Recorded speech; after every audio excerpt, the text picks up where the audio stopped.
ko sem že rekel, ker sem se za šejk hecal, stresančaka. Se te zadeve so meni pri tebi meni všeč, ko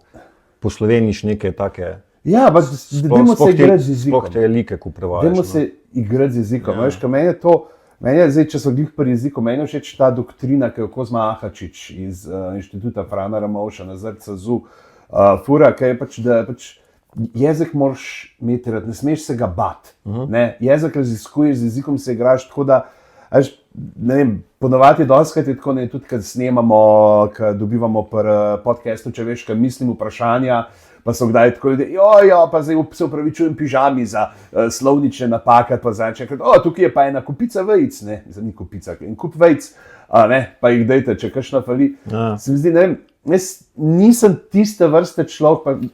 včasih sem bil celo, ampak tistega, zdaj se bomo pa norca delali za vsako napačno vejico, ali pa ne vem, pa imaš te pol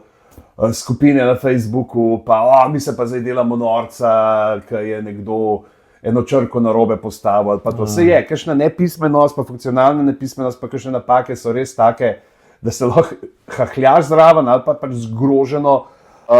imaš z glavo, ampak se mi zdi, da to neko zelo strogo črkobralstvo pa zategnjenost pravzaprav ne pripelje nikamor. In to pač, da se pol ljudje kar malo bojijo. Ker ni, pač jezik je ta gmota, ki je okoli nas, ki jo sami soustvarjamo, ki pravzaprav jeziki so itak različni, že znotraj enega jezika imaš različne nivoje in jasno, če se ti pišeš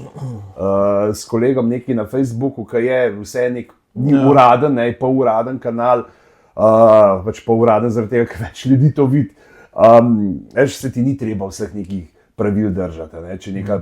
kolegijalna, čist medosebna komunikacija, jasno, če pa hočeš, da te vsi razumeli, boš pa moral poseči po ali splošnem pogovornem ali knjižnem zbornem jeziku, čist zaradi tega, da bojo tudi naslovniki, če ti tlele, začel razlagati, pa smo pač krince jedli, a veš, koliko ljudi bo to vedelo. Ja, pa se trudiš rečemo tako, ko s kolegom tipkaš, da si slovnično čim bolj pravilen, ali se takrat jaz zelo pogovorno tipkam, zelo pogovorno znam. Mislim, odvisno zdaj s kom, ampak jaz s kolegi sem dostikrat tako ta podton gorenjski še zmeraj udarven, se pravi, da kakšni zaključni samoglasniki manjkajo, kakšne eje spuščam, sem zelo tako.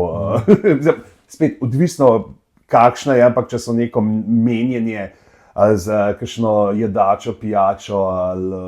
ne vem, kakšna taka čisto sprotna vprašanja,